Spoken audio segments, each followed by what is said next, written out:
제가 아무리 생각해도 이해가 안 되는 게 하나 있습니다. 연예인을 따라다니는 사람들입니다. 제가 뭐 나이가 들어서 그런 건 아니고 옛날부터 잘 이해가 되지 않았습니다. 어떤 연예인이 뭐 군대를 간다 해서 군부대 입구까지 따라오고 심지어 뭐 해외에서 비행기를 타고 오는 그런 사람들도 있습니다. 언젠가 한국에 갔다 오는데 공항에 수많은 홍콩 사람들이 나와 있었습니다. 그래서 제가 내가 온다고 누가 광고를 했나 그러지 말라고 그랬는데 뭐 이렇게까지 하나 하면서 웃고 나오는데 그 사람들이 저를 지나치더니 제 뒤로 달려가는 겁니다. 그 뒤를 돌아봤더니 한국의 그 유명한 연예인 B라고 하는 사람이 서 있었습니다. 너무 사람이 많아서 몇 시간 동안 기다리던 사람들이 얼굴이나 제대로 봤는지 모르겠습니다. 자, 그런데 예수님도요, 따라다니는 사람들이 많았습니다. 수많은 무리가 함께 갈새 이렇게 얘기했어요. 예수님 가시는 곳에는 언제나 수많은 무리들이 따라다녔습니다. 여러분, 보리떡 5개와 물고기 2마리로 5천 명을 먹이신 사건을 기억하시죠? 이게 남자 어른만 생겨 5천 명입니다. 그러니까는 여자하고 아이들까지 합치면 적어도 2만 명이 됐을 겁니다. 여러분 2만 명이 따라다닌다 한번 생각해 보세요. 엄청납니다. 어떤 때는 사람들이 너무 많이 몰려드는 바람에 사람들은 이렇게 바닷가에 있고 예수님은 배를 타고 바다에 이 배를 놓고 말씀을 전하는 그런 일도 있었습니다. 또 한 번은 예수님께서 배를 타고 바다 건너편으로 건너가시니까 사람들이 육로로 그 길을 돌아서 그 먼 길을 돌아서 따라왔습니다. 이렇게 예수님 가시는 곳은 언제나 수많은 무리들이 따라다녔습니다. 자, 그런데 예수님께서 이들을 향해서 이렇게 말씀하셨습니다. 물은 내게 오는 자가 자기 부모와 처자와 형제와 자매와 심지어 자기 목숨까지도 미워하지 아니하면 능히 내 제자가 되지 못한다. 누구든지 자기 십자가를 지고 나를 따르지 않는 자도 능히 내 제자가 되지 못하리라 말씀하셨습니다. 이 말을 들은 사람이 어떤 반응을 보였는지 성경에는 기록되지 않았지만 아마 틀림없이 더 이상 예수님을 따라다니는 것을 포기했을 겁니다. 여러분, 제자란 무엇입니까? 제자란 예수님께서 어떻게 사셨는가? 그 예수님의 삶을 본받으려고 따르는 사람들입니다. 제자란 내 모든 것이 다 주님의 것입니다. 주님께 드리는 사람입니다. 만약 여러분이 예수님의 제자가 되고 싶은 생각이 있다면 이런 각오를 하셔야 됩니다. 만약 그렇게 못하겠다면 여러분은 예수님의 제자가 될 수 없습니다. 그저 단지 예수님을 따라다니는 무리 중에 하나로 만족할 수밖에 없습니다. 예수님이 이렇게 말씀하셨습니다. 너희 중에 누가 망대를 세우고자 할진대 자기의 가진 것이 준공하기까지 족할는지 먼저 앉아 그 비용을 계산하지 않겠느냐. 그렇게 아니하여 그 기초만 쌓고 능히 이루지 못하면 보는 자가 다 비웃어 가로되 이 사람이 공사를 시작하고 능히 이루지 못하였다 하리라. 이런 망대는 성을 지키기 위해서 높이 세운 감시탑입니다.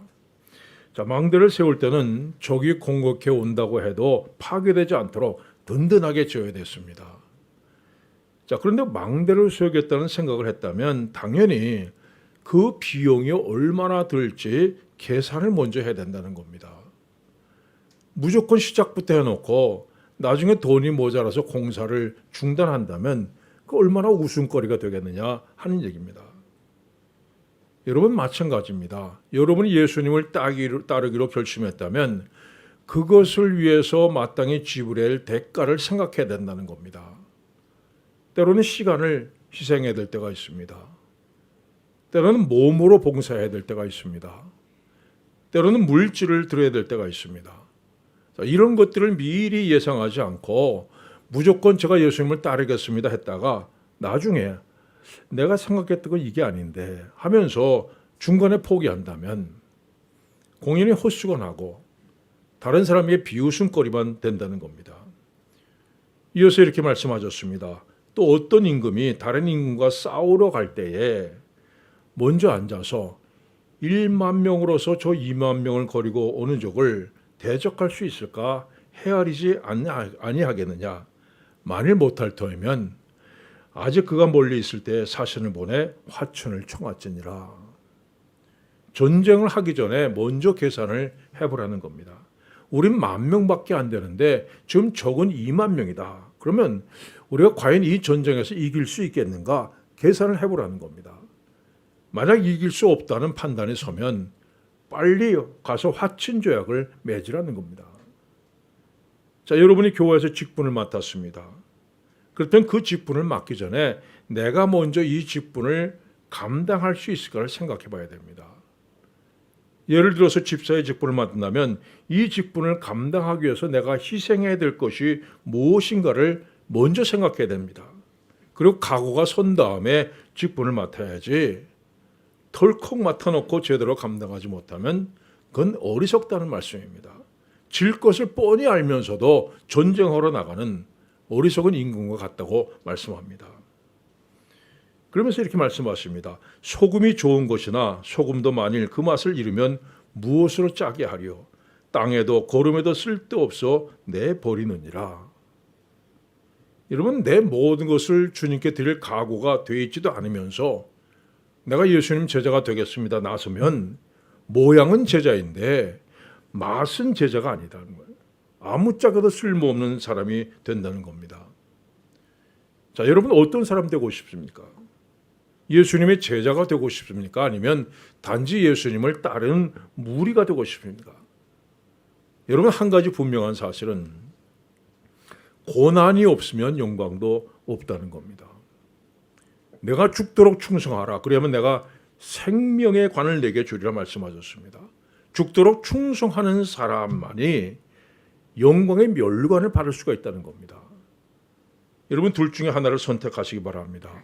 자, 예수님 따라다니다가 겨우 천국 들어가는 것으로 만족한 것인지 아니면 죽도록 충성하는 제자의 길을 따라가다가 영광의 면류관을 받아 쓰는 자리에 설 것인지 여러분 스스로 선택하시길 바랍니다. 여러분, 바라기는 여러분 모두 제자의 길을 걷기를 축원합니다. 자, 예수님께서 우리가 제자가 되기 위해서 필요한 몇 가지 조건을 말씀하셨습니다. 첫째, 물은 내게 오는 자가 자기 부모와 처자와 형제와 자매와 더욱이 자기 목숨까지 미워하지 아니하면 능히 내 제자가 되지 못하고. 어떤 사람은 십계명을 보면은 내 부모를 공경하라 이렇게 되는데 여기서는 내 부모를 미워하라 했으니까 이 성경은 도무지 앞뒤가 맞지 않는다 이 얘기합니다. 여러분, 그런데 여기서 부모와 형제를 미워하라고 하는 것은 예수님보다 더 사랑하는 것이 있어서는 안 된다는 겁니다. 마태복음에서 예수님이 이렇게 말씀하셨습니다. 아버지나 어머니를 나보다 더 사랑하는 자는 내게 합당하지 않다. 아들이나 딸을 나보다 더 사랑한 자도 내게 합당하지 아니하니라. 자, 여러분, 하나님은 여러분의 생명을 창조하신 분입니다. 자, 내가 이 세상에 태어난 것은 분명히 하나님의 계획 가운데 이루어진 일입니다. 하나님께서 내 인생을 통해서 이루고자 하시는 계획이 있기 때문에 나를 이 세상에 보내셨다는 말씀입니다. 자, 그렇다면 내 인생에 있어서 가장 중요한 건 뭡니까? 그 하나님의 뜻을 이루는 것입니다. 이게 가장 가치 있고 의미 있는 일입니다. 여러분을 통해서 이루고자 하시는 하나님의 뜻은 어떤 것으로도 방해봐서는 안 됩니다. 여러분이 사랑하는 가족이라 할지라도 결코 하나님의 뜻을 방해할 수는 없습니다. 오늘 본문 앞에 큰 잔치 비유가 기록되어 있습니다. 어떤 사람이 잔치를 베풀고 많은 사람을 초청했습니다. 그런데 초대를 받은 사람들이 하나같이 핑계를 대면서 거절했습니다. 나는 밭을 샀기 때문에 아무래도 나가봐야겠다.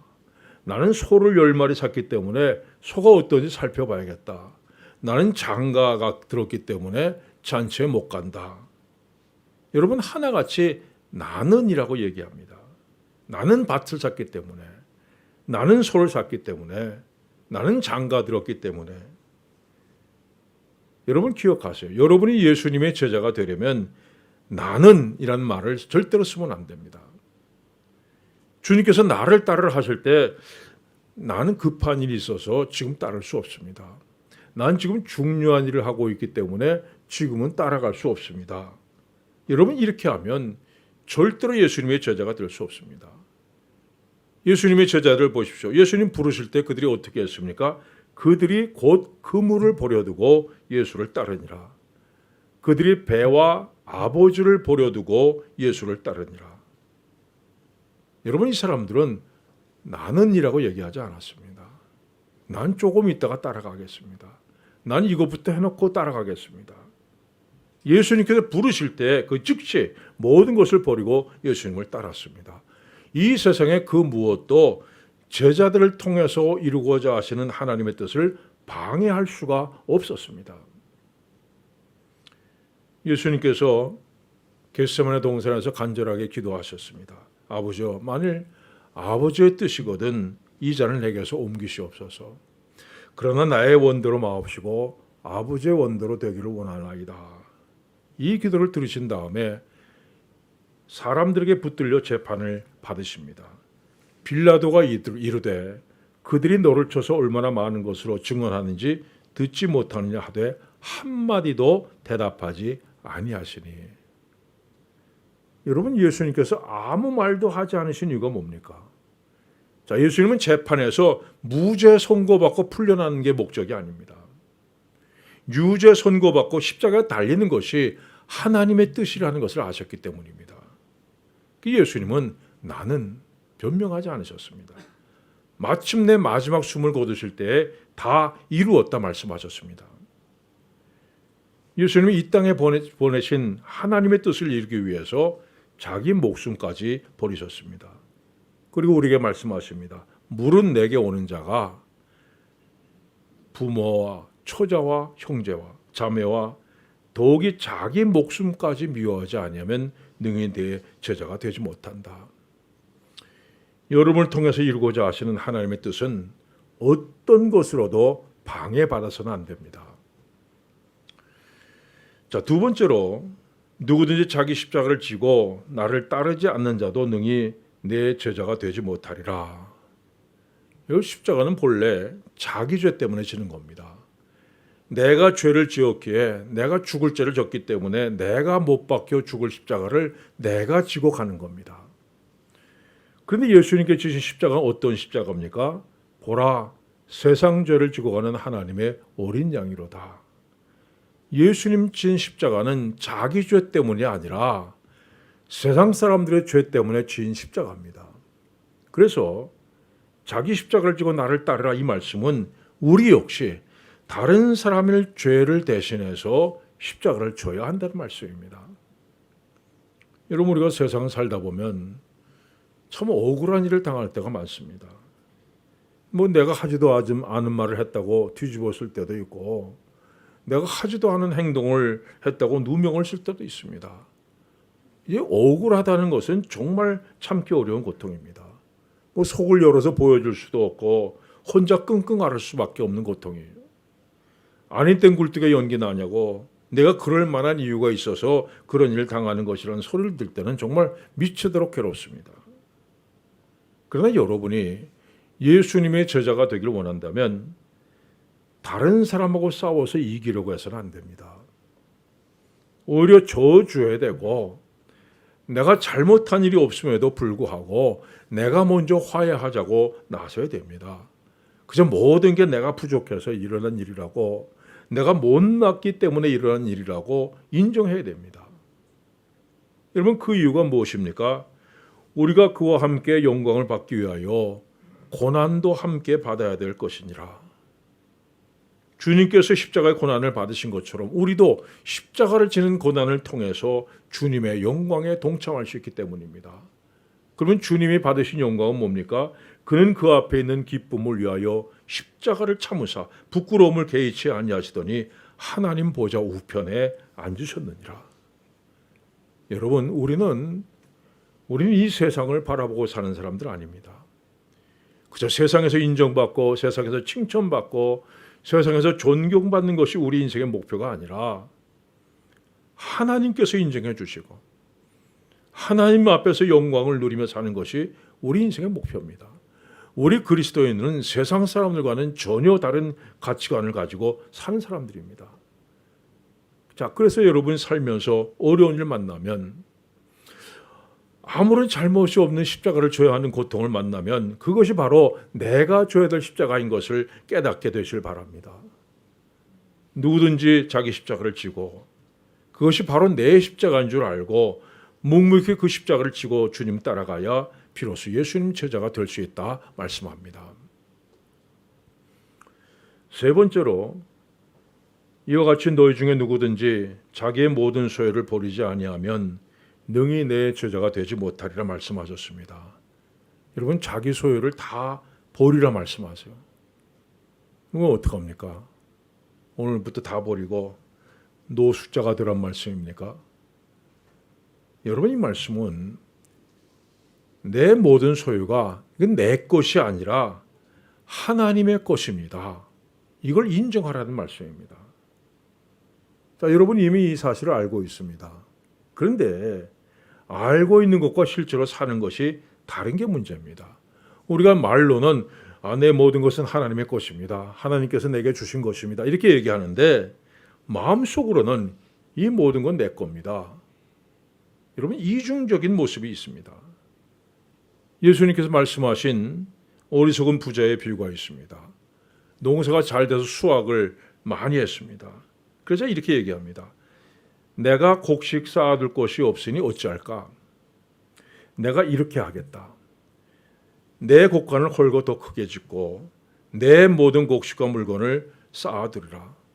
또 내가 내 영혼에게 이르되 영혼아 여로에 쓸 물건을 많이 쌓아두었으니 평안히 먹고 마시고 쉬고 즐거워하자 하리라. 여러분, 여기서 반복되는 단어가 하나 있습니다. 내 것이라는 단어입니다. 내 곡간, 내 곡식, 내 물건, 심지어 영혼까지도 내 영혼이라고 얘기합니다. 자, 그런데 하나님께서 이렇게 말씀하십니다. 어리석은 자여, 오늘 밤에 내 영혼을 도로 찾으리니 그러면 내 준비한 것이 누구의 것이 되겠느냐? 여러분, 이 비유의 핵심은 뭡니까? 바로 소유권의 문제입니다. 하나님께서 내 모든 것이 누구의 것이냐, 누구의 소유냐 묻고 계십니다. 내 곡간, 내 곡식, 내 물건, 내 영혼, 그건 내 것이라고 하지만 과연 그거냐, 누구 것이냐고 묻고 계십니다. 내 가진 모든 것 하나님의 소유입니다. 하나님의 소유권을 인정하는 사람이 예수님의 제자가 될 수 있습니다. 영국의 라일 목사님이라고 있는데 이분이 주님을 따를 때 우리가 잃는 것과 얻는 것 이 비교하면서 이렇게 말했습니다. 첫째, 이득과 손실을 비교하십시오. 이 세상의 것들을 조금 잃겠지만 우리의 영혼은 구원을 얻을 것입니다. 두 번째, 칭찬과 책망을 비교하십시오. 죄에 젖어 사는 사람들부터는 멸시와 책망을 받겠지만 하나님으로부터는 칭찬을 받을 것입니다. 셋째, 죄가 가져다주는 일시적인 쾌락과 하나님을 섬김으로써 오는 행복을 비교해 보십시오. 세상이 주는 즐거움은 일시적이고 진정한 만족을 주지 못합니다. 그러나 주님을 따름으로써 오는 행복과 기쁨은 우리가 죽더라도 우리를 떠나지 않을 것입니다. 네 번째, 주님을 따름으로써 받게 되는 괴로움과 지옥에서 영원히 받을 괴로움을 비교해 보십시오. 자기를 부인하고 하나님 앞에 영광 돌리는 삶이 쉽지는 않지만 영원토록 하나님의 진노를 받는 것과는 비교가 되지 않습니다. 지옥에서의 하루는 우리가 상상할 수 있는 것보다 훨씬 더 괴로운 하루이기 때문입니다. 사랑하는 여러분, 오늘 저 오후에 임직식을 갖게 됩니다. 우리 임직식을 맞아서 우리 마음 자세를 다시 한번 다짐하시길 바랍니다. 특별히 직분 맡은 분들, 그 직분의 의미를 다시 한번 마음속에 새기시길 바랍니다. 그래서 우리 교회가 정말 주님을 진정 따르는 제자들이 모인 교회가 되길 바랍니다. 구경권, 무리들이 없는 교회가 되길 바랍니다. 내 인생을 통해서 하나님께서 이루고자 하는 그 계획을 온전히 이루는 제자들, 자기 십자가를 지고 주님을 따르는 제자들, 내 모든 것은 다 주님의 것입니다. 고백하는 제자들이 모인 교회가 되길 바랍니다. 그래서 하나님 앞에 설 때에 모두들 영광의 면류관 받아 쓰는 여러분들 되시기를 축원합니다. 기도하겠습니다.